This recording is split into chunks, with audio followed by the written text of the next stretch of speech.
Good evening and welcome to NewsX at 9. I am Arup. Tata's Nano launches the big story tonight. Ratan Tata has finally kept his promise. It was unveiled a short while ago in Mumbai. And for more on this historic occasion, I have with me Dhruv Behl, editor of the Autoxchange, here with me in the studio. Very warm welcome to you, Dhruv. It's a moment of happiness, not only for India, but I guess for a large chunks of the world where the car will ultimately find a place. As of now, Ratan Tata has kept his promise, and like he said, a promise is a promise.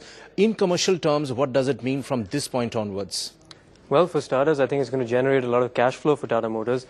They're going to get bookings way in excess of their production capacity, so that means a lot of cash coming in. That'll help for one. Secondly, the dignity that he's displayed and the humility that he's displayed throughout this process, they've created something that is absolutely incredible, and something that could not have been imagined anywhere in the world. They've really put Indian design and engineering on the map. So it says a lot for India, and it says a lot for the rest of the world, saying that this is possible at this price point. It's a real car, it's a fantastic car, and he's kept his promise and provided it at that price.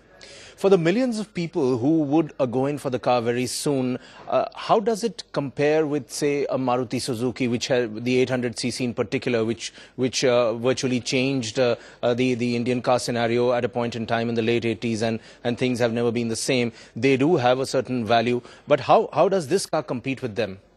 Well, I got a chance to sit at the car at the Auto Expo, and if you sit inside and you look at the quality of the plastics and the way that the car's been designed, it actually compares very favorably with the Maruti 800. So the 800 opened up the market and it created the baseline, but this takes it an entirely huge step further. So it's fantastic in that respect. In terms of drivability and how it'll drive, it'll probably drive fairly similar to the 800 because it has a 624cc two-cylinder engine that produces about 33 horsepower, which is roughly the same as where the 800 was. Initial reports have come in stating that the car drives sort of similar to the 800, but the levels of refinement are good. The design is fantastic. You've got all four wheels at the corners of the car, which means that the space inside the car is exceptional. So to that extent, it has a lot of pluses over and above the 800, which is an old design. This is cutting-edge design and technology. And to that extent, it'll be favorable, I think, against the 800. Dhruv, what about value for money? We all know that the price is pretty much revolutionary. It's phenomenal. But they also want to introduce cars in the same Nano in the luxury segment. They want to kind of give in other features. How will that pan out?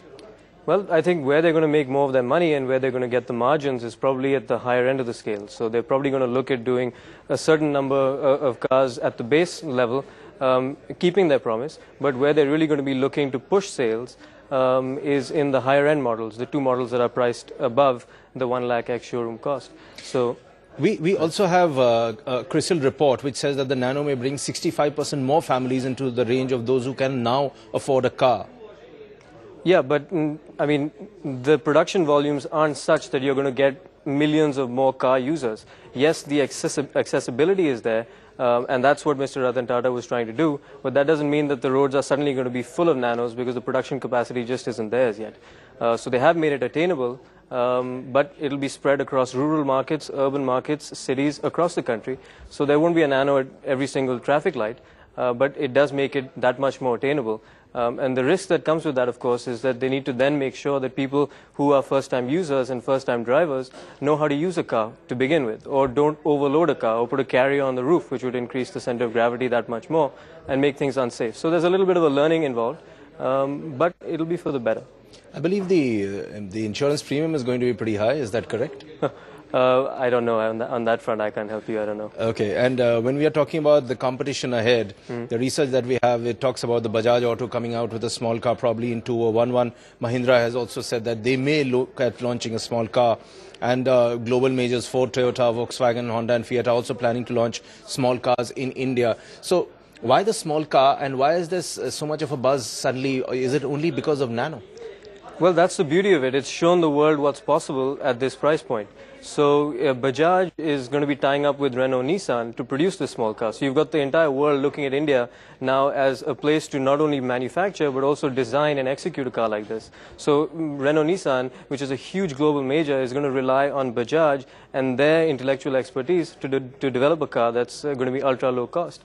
And that's the beauty of the Nano. That's what it's done. That is the beauty of the Nano. Dhruv Behl, thank you very much for your time, for speaking with us and giving us a perspective on the car that is the Nano, and the car that the world has been waiting for has finally arrived.